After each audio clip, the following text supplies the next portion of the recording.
Good morning and welcome to our second live Facebook chat on celiac disease.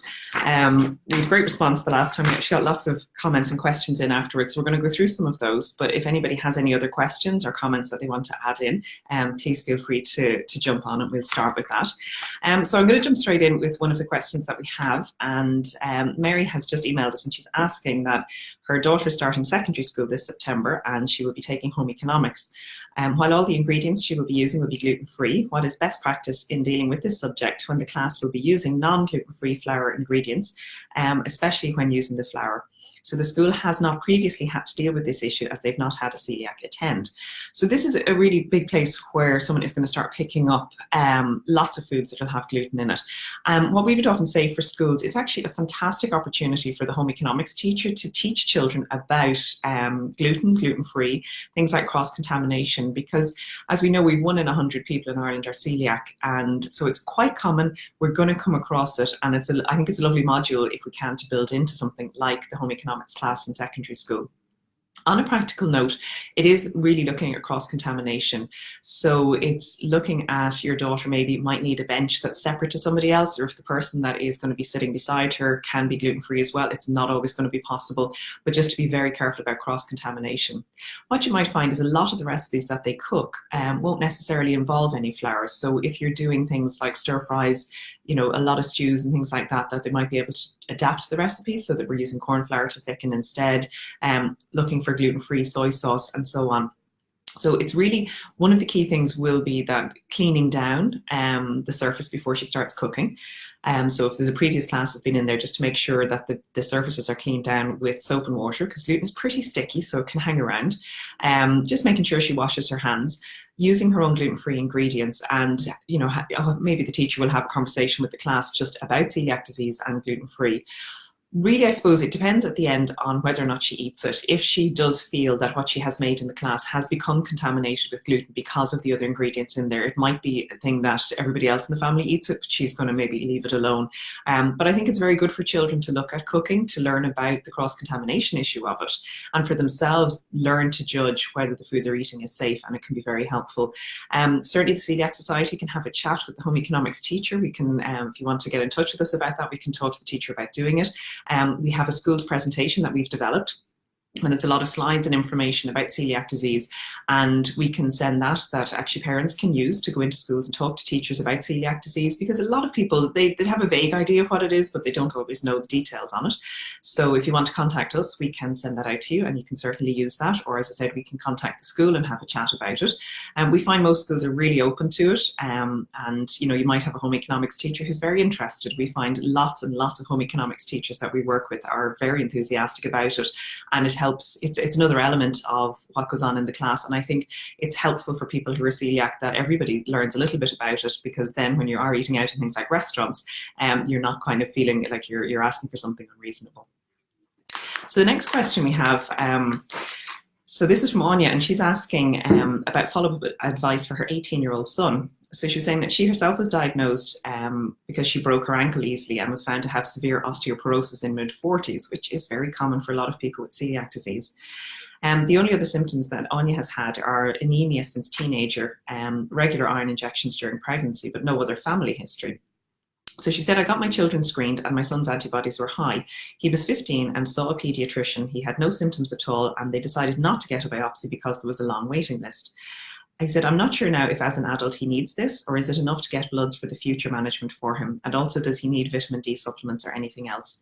I was surprised reading this email that they decided not to get a biopsy because of a long waiting list. So if someone does have the high antibodies with it, it's generally they do need to have a biopsy. What we will see with children, sometimes if the antibodies are very, very high, if they're 10 times above the normal level, the paediatrician can decide to diagnose them as celiac without doing the biopsy. So that does happen, particularly in younger children who are symptomatic. I'm not really sure from this email if he was diagnosed as being celiac, or if not.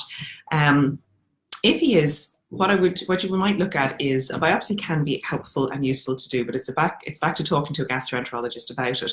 If he has been following a strict gluten-free diet, it's likely that if he has a biopsy done, it is going to come back showing hopefully normal, healthy gut. So it may not be a benefit at this stage, but if he hasn't been diagnosed celiac and he has been eating gluten all along, it may be useful to have a biopsy done at this stage to check.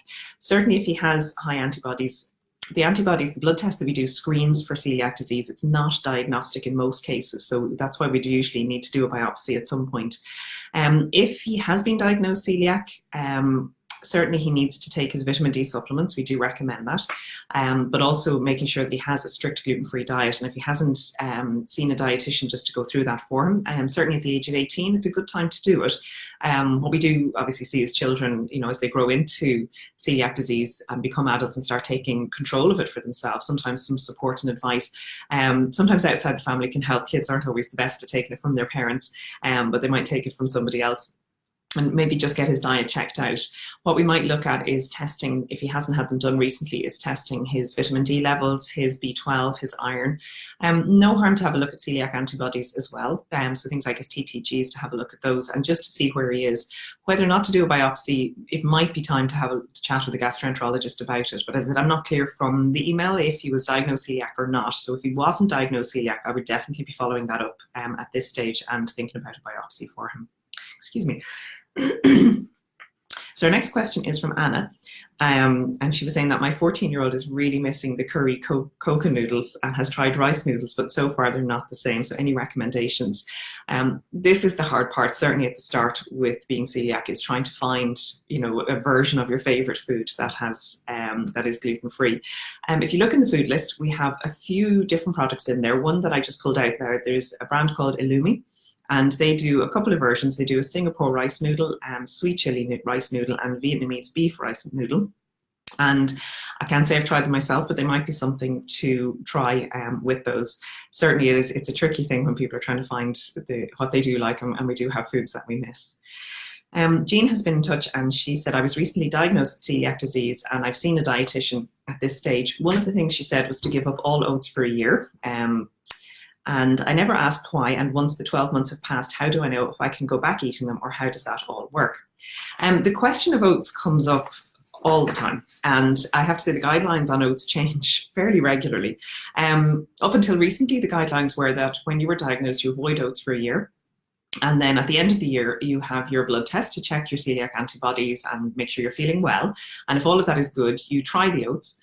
If you feel sick on the oats, you stop them. If you feel okay, you eat them for a couple of months and then you get your celiac antibodies checked a second time. And if they're normal and you're feeling well on the oats, then carry on. But if you're feeling sick or if your blood levels start to go up, come back off them. With the oats, the problem is that there's a protein in oats called avenin, and about 5% of people who are celiac will also be sensitive to avenin in oats. The recommendations actually for oats right now are that keep them in your diet. And if after you're not feeling better, then trial cutting them out and see does that work. The reason it's been changed to include them now is really that people with celiac disease have so many limitations on their diet that if we don't actually need to cut out the oats, we really prefer to keep it in. Fiber becomes a huge issue for a lot of people when they start on a gluten-free diet. And 95% of people with celiac disease do manage oats absolutely fine. So we like to keep them in for the moment. I would say though the guidelines on oats keep changing, so I would watch this space. So in answer just to this question, what I would say is stay off them for the year since you're off them. And at the end of the year, try them, see how you feel. If you're feeling fine, then check your antibodies. And if all of that is good, you can now bring oats. But do make sure they're the certified gluten-free oats. And it is important to look for that and not to confuse it with some of the other labels that are out there. We've certainly had some people in the clinic in the last few months who said, oh, well, I've been using the organic oats instead. And you're trying to explain, well, something can be organic, but that's not the same as being gluten-free, that they are two different things. So it is the gluten-free oats. And I know they're often priced a little more expensively than the ordinary oats, but you do still need to make sure that you have the gluten-free oats because they are often contaminated with gluten just during harvesting and processing with it. So important to do that one. Next question. My daughter is celiac and she's 7, and I was wondering if you can help. Her second teeth have come up very badly with poor enamel and small cracks. I've brought her to the dentist who says it's not celiac related and has just suggested a fluoride mouthwash. I'm not really happy to just sit and do nothing. Is it related? Is there anything I can do? Should I be giving her supplements, or is there anything else I can do? Well, actually, problem with enamel is very, very common in celiac disease. Now, there are other causes, but we do know that problems with enamel would be a big sign of celiac disease. And we'd have quite a few dentists who actually pick up celiac disease in patients because they have come in either with cracked enamel or poor enamel or recurrent mouth ulcers. So dentists are very on the ball very often with this. Once the teeth have come up with poor enamel, there's a limit to what we can actually do with it. So what we would look at is make sure that she is definitely strictly gluten-free. She's 7 years old. I'm hoping she has seen a dietitian. If not, that would definitely be worth popping in to see if there is a local HSE dietitian who's familiar with celiac disease. Your GP should be able to refer you. And there are some private dietitians if you go to sedi.ie, so www.sedi.ie. And of course, we have the dietitian clinic at the Celiac Society as well. So maybe just to check if she hasn't seen a dietitian already and make sure that she is fully gluten-free.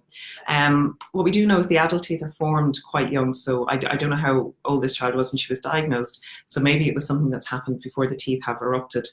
Vitamin D is going to be very important. Calcium is going to be important, but the crucial thing really is going to be making sure she's strictly gluten-free. What the fluoride mouthwash will do is it will help, but I'm not a dentist, so I'm not going to be able to claim all the solution with that. But I would say check out and make sure that she is strictly gluten-free. Look at the vitamin D, so a supplement of 10 micrograms of vitamin D a day to look after that, and maybe check back in with the dentist and see what they think. The next question we have is that someone wants to ask about salt and pepper, and are they okay to use, and what about dried herbs? Salt is absolutely fine. There's no gluten in salt, they'll be fine. With pepper, it depends. Black pepper that you're grinding yourself will be gluten-free. If you start to use white pepper, it's quite often combined with flour. So you might need to just check the labels, check the food list to see if it is gluten-free with that. In terms of herbs, dried herbs themselves don't contain any gluten, but what you will get is the packaging of them. So if they are put together in a factory or a processing center where there is gluten, they can become contaminated. So we have cross-contamination happening. So that's why, again, if you look at the Celiac Society food list, we have lists of dried herbs, and we have checked in the manufacturing of them to make sure that they are gluten-free, that there's no cross-contamination with it. So they're ones to check. Your fresh herbs should all be fine. If you want to do that, and remarkably easy to grow a little bit on your windowsill if there's herbs that you use quite a lot. But again, just to check out the food list for your gluten-free herbs. Are McDonald's chips gluten-free? They are. They're absolutely fine to take for most people. So next question, I'm 26, I've been celiac for 24 years since I was 2. I manage the diet fine. One problem I'm noticing is really bad brain fog and short-term memory problems. Is this linked? Google says it's a side effect or linked to celiac. Excuse me. So brain fog and some short-term memory problems, we do see a lot of people experiencing this. However, usually once you're on a strict gluten-free diet, they should resolve, they should go back to normal. So the first thing I would say is sit down and really check that everything you're taking is strictly gluten-free, that you're not picking up any gluten in sort of cross-contamination in any of the foods that you might be eating. Maybe sit down with a dietitian and just check through that if it's been a while since you've seen a dietitian. Definitely make sure you're using your food list. We do have ongoing problems around food labeling in that, you know, if you see an ingredient that's gluten, you can avoid it. If it says may contain, you can avoid it. But we do know that may contain, although most manufacturers will use it, it's not a legal obligation. So you can have foods that might contain wheat but won't necessarily say it on the label. And that's why we're looking at the food list, or using foods that actually say gluten-free on the label would be good ones to look at. What you might find, other things that can impact on things like brain fog or memory could be if you're low in iron or if you're low in vitamin B12. And there are two nutrients that actually a lot of people with celiac disease can be low in. Now, partly in the early days, it can be that if they weren't if they weren't on a gluten-free diet, so the gut wasn't absorbing the iron and the vitamin B12 to the way that it should. So it's quite common for someone to be diagnosed celiac because they have low iron or because they have low B12. But we do find that they tend not to be in foods as much. They're often not fortified. A lot of gluten-free foods wouldn't be fortified with them, whereas lots of foods that do contain gluten will often have things like iron and B vitamins added. So that can fall when people start on the gluten-free diet. So the other place to check then is if you're eating enough vitamin B12. And vitamin B12 is found in animal foods. So you're going to find it in things like chicken, beef, pork, eggs would be good places to get it.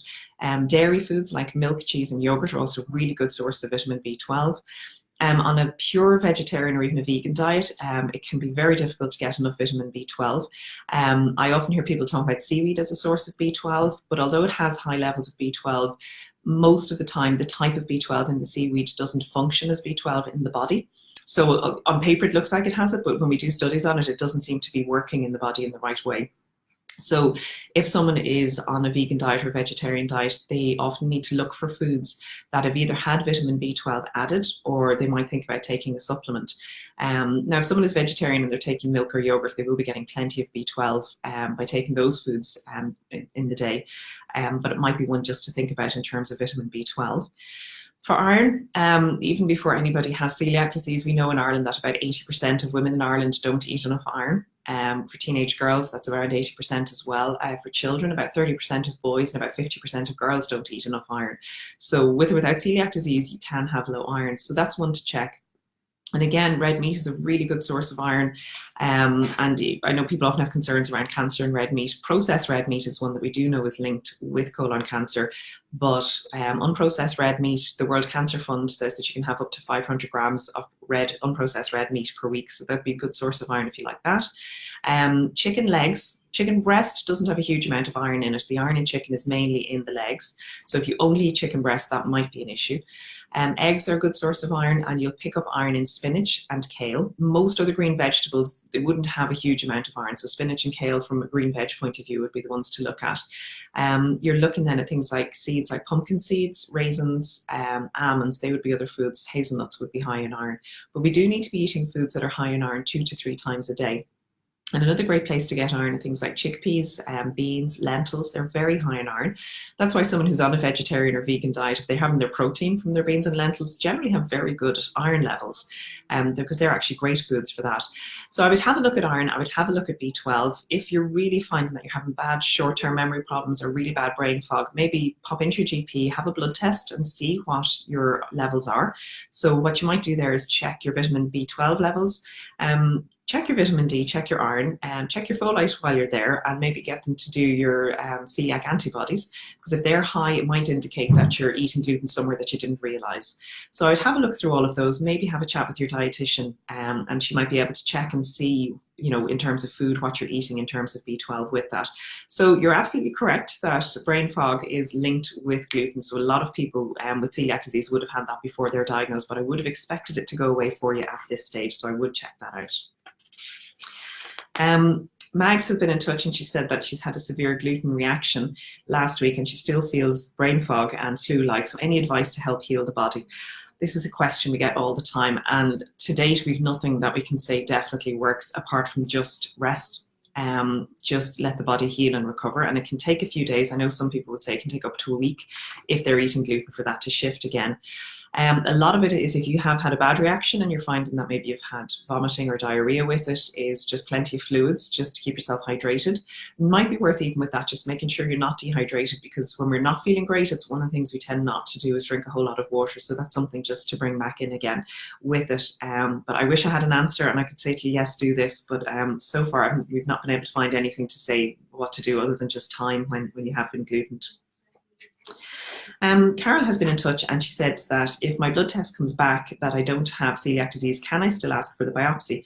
I'm already started gluten-free as the pain and bloating is awful with the gluten. How much and how often do I need to keep eating gluten for it to show in the biopsy? So this is a really interesting question because the blood tests have come back negative here, and about 5% of people with celiac disease will be negative on the blood test. So we keep saying the blood test is a screen, it's not diagnosis. So what you would do is if someone is negative on the screen for the blood test, there's a very good chance they're not celiac. So where you might go ahead for the biopsy is if they're negative on the blood test, but they're still having symptoms, and in particular, if those symptoms are improving when gluten comes out of the diet. So I would still listen to this. I would still have a look at the biopsy, have a chat with your gastroenterologist and get them to check it for you. The issue, as you said, you've already started gluten-free. Because gluten-free actually solves the problem for celiac disease, your gut will go back to normal once you've started gluten-free. And that's why, you know, it's really, really important to keep eating gluten until you've had all your tests done. Now, it's hard to do that when you're feeling sick, that's for sure. So it really is talking to your GP about getting the test done as quickly as possible. I would still have a look at the biopsy. There's clearly something going wrong. So you do need to have a look. We can't assume, for example, that it's irritable bowel or things like that. We do need to get a proper diagnosis one way or the other. So I would talk to your GP or your gastroenterologist about the biopsy. They're the experts, but just to have a check with it. In terms of eating gluten, we do recommend that you're eating gluten for at least 4 weeks before you go to have a biopsy done, ideally 6. but you're looking at getting it in 2 to 3 times a day. So having some pasta, having a slice of bread. So it's just to make sure, because if you do go for the biopsy when you haven't been eating a whole lot of gluten, it's likely to come back negative, and then you're told you're not celiac, but you actually are. And it's one of the reasons that we see people being delayed in being diagnosed celiac, is that they weren't eating gluten when they were tested initially. It is a nuisance, because if you're feeling sick, it's very, very hard to say to somebody, bring in the gluten. So again, you need to talk to a gastroenterologist who's very familiar with celiac disease, and they'll be able to give you some good advice about doing that. As I said, yes, I would be chasing the biopsy for that, even just to rule out and to check that it isn't something else, if you are having bloating when you cut out the gluten. So Siobhan has been in touch, and she is saying that she has an underactive thyroid and celiac, and very sick, is waiting for the scope and have to eat gluten until then, and that's in August. Siobhan, I hear you. We get this all the time from people where there's, a delay between maybe the blood test, the screening, and the biopsy.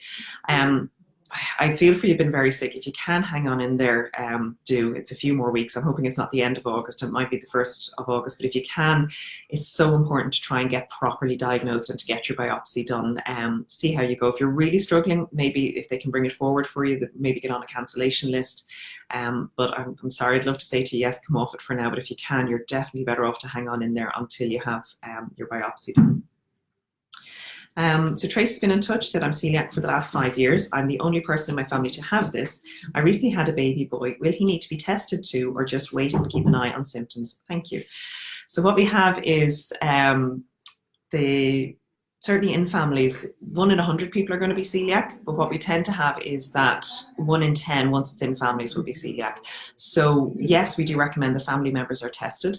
For children, the blood test, the screening test that we do, it doesn't really work in children under 3. So unless he does have symptoms young, we wouldn't look at testing him. But when he is a little older, it's definitely worth checking it out and screening it. And you're saying you're the only person in your family that has it. I don't know if everybody else in your family has been checked, because 1st-degree relatives, it is a much higher chance of actually getting it. So that if you have brothers or sisters or parents, ideally that's something just to check for them. They don't always thank you for coming out and telling them they need it, but we do recommend, because we miss an awful lot of people with celiac disease because we don't think always necessarily of checking relatives for it. So I wouldn't worry too much for your son at the moment. If he's just a baby and he's not weaning, he's not eating any gluten anyway, so he's not celiac at the moment.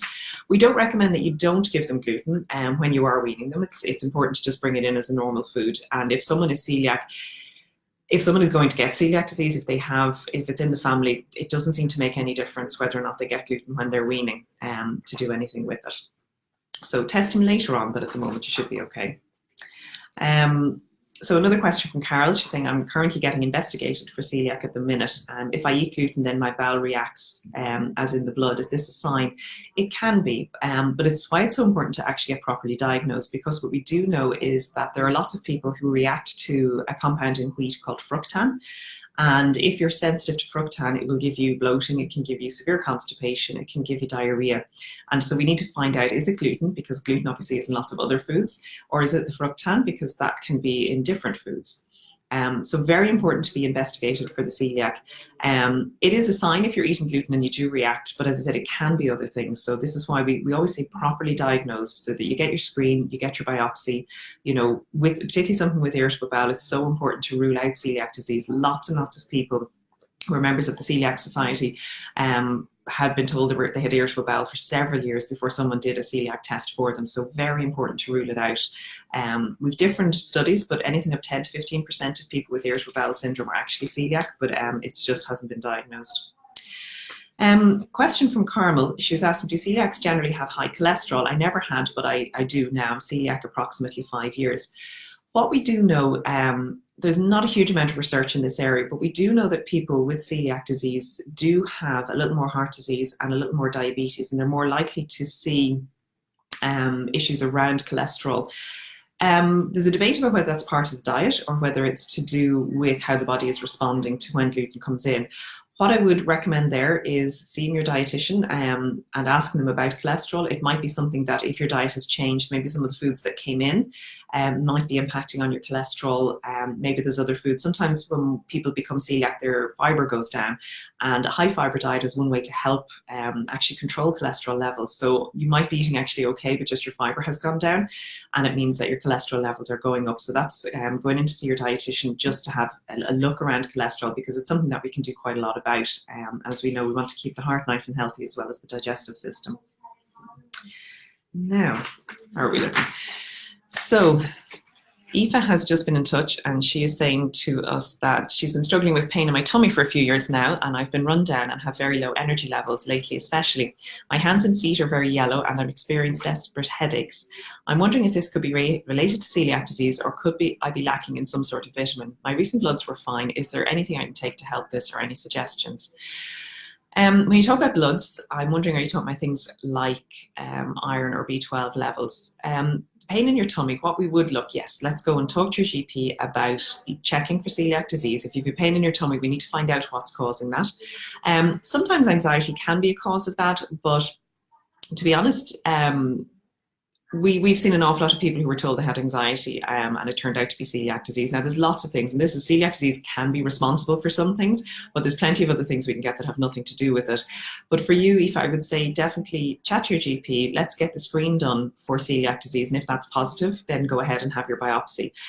Certainly headaches, migraine would be common among people with celiac disease, and again, we have a good few members whose only symptom was that they had migraines, and that this was resolved once they went on a gluten-free diet. We could be looking at vitamins as well. So I do think that's one to take back to your GP and just have a chat through. When you say recent bloods were fine, maybe that was iron. So maybe have a look at things like vitamin B12, vitamin D would be one to take a look at. But chase down the pain in your tummy and see if you can figure out what's actually causing that, and go from there. Now, Elaine has been on. She said, I'm asking about oats. I've been told to eliminate oats from my diet. However, there are gluten-free oats being sold, and my understanding is regular oats are being harvested in the same trucks as the wheat, causing cross-contamination. So that, you're absolutely right, that is the problem. So with ordinary oats, they're often grown in fields that are beside wheat fields, harvested in the same machinery that's harvested the wheat, transported in the same trucks, and so on. So there is big cross-contamination in oats from wheat. So with the gluten-free oats, if you've been told to eliminate oats because you're reacting to the protein in oats, the fact that they're gluten-free is not going to make any difference. So we were talking about a little bit earlier, what you're looking at is that when you're diagnosed with celiac disease, stay on the oats for about a year, but if you're not getting better, and especially if your blood levels for celiac disease are not going down, take out the oats and see does that improve it. So it's a protein in oats called avenin, and about 5% of people with celiac disease will react to that as well. And so that's why you might be having a trial of cutting out the oats to see if that makes a difference. So it's a really good question. But yeah, it's gluten-free oats, but as I said, you might be one of the 5% who reacts to the protein in oats as well. Sorry now. Yeah, really good question here. Can you have irritable bowel syndrome when you are celiac? Yes, some very unlucky people do end up with both. So celiac disease is where you're sensitive to gluten and it is causing damage to the lining of the gut. Irritable bowel has a number of different causes, but a very common cause is an upset in the bacteria in the gut. And if that's the case, then some of the foods that you eat can trigger bacteria to make some compounds that are harmful. So sometimes they can make something like hydrogen, and if that happens, you are going to get a lot more diarrhea, really not feel well. If they produce methane, you tend to get a little bit more constipation, that a lot of fibre won't work, can be very difficult. So yes, you can have both. What do we recommend? A low FODMAP diet can be very effective in helping to treat the symptoms of irritable bowel syndrome. It doesn't work for everybody, but it works probably 75 to 80%.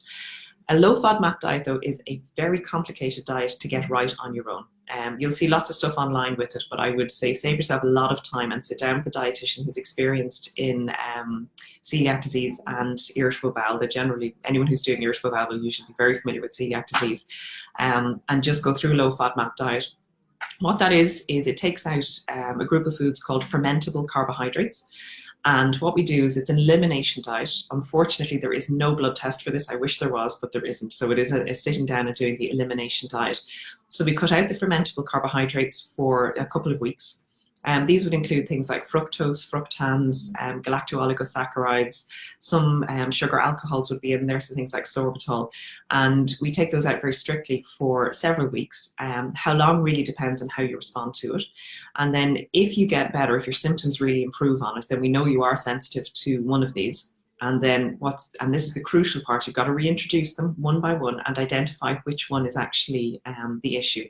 So if you do a low FODMAP diet, the reintroduction is incredibly important because you can end up cutting out a whole lot of foods that you don't need to. And FODMAPs turn up in vast range of foods. And it can end up being a very limiting diet, which is not necessary for most people. Most people would be sensitive to 1 or 2 FODMAPs, rarely to the whole lot.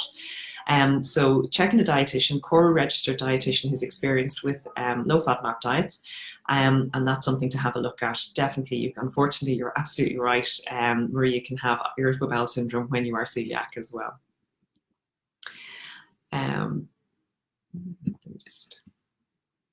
So Caroline has been on, she said, I was diagnosed celiac 12 months ago by a blood test and a scope. I've not received any consultant or dietitian appointment from my Cavan General Hospital where I had the scope despite being referred by my GP. Should I be chasing the consultant?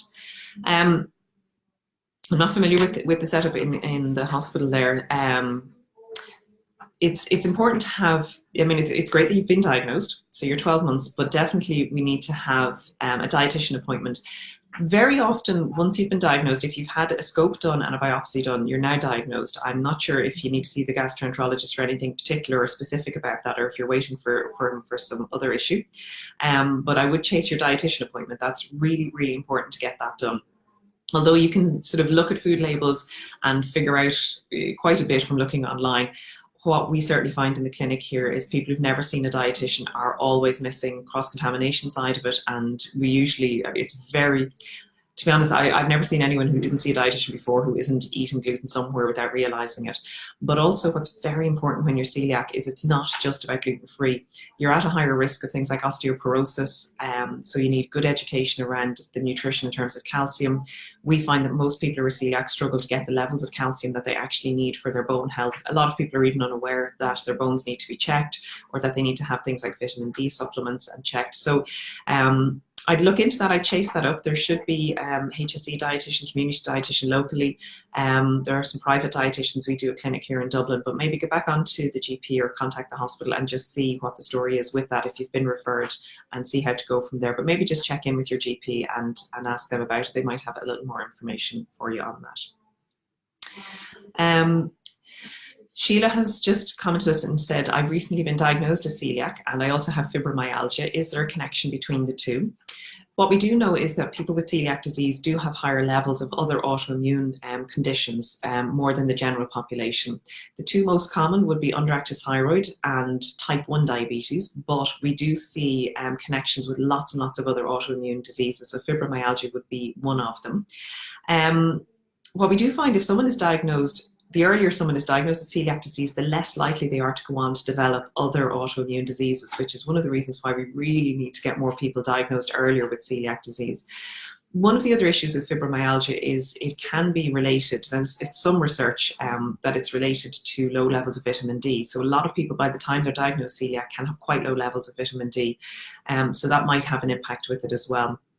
It's hard to say that if you go on the gluten-free diet, if it will make a difference to the fibromyalgia, it may. We don't really have a whole lot of research on it, but in answer to your question, it's possible that there is a connection there for it. Now, that seems to be all the questions that we have in today. Thank you for joining us, and we will be on again in about another 3 to 4 weeks. So look out for our next live Facebook chat, and thanks to everybody who commented and sent in questions. Talk to you again soon.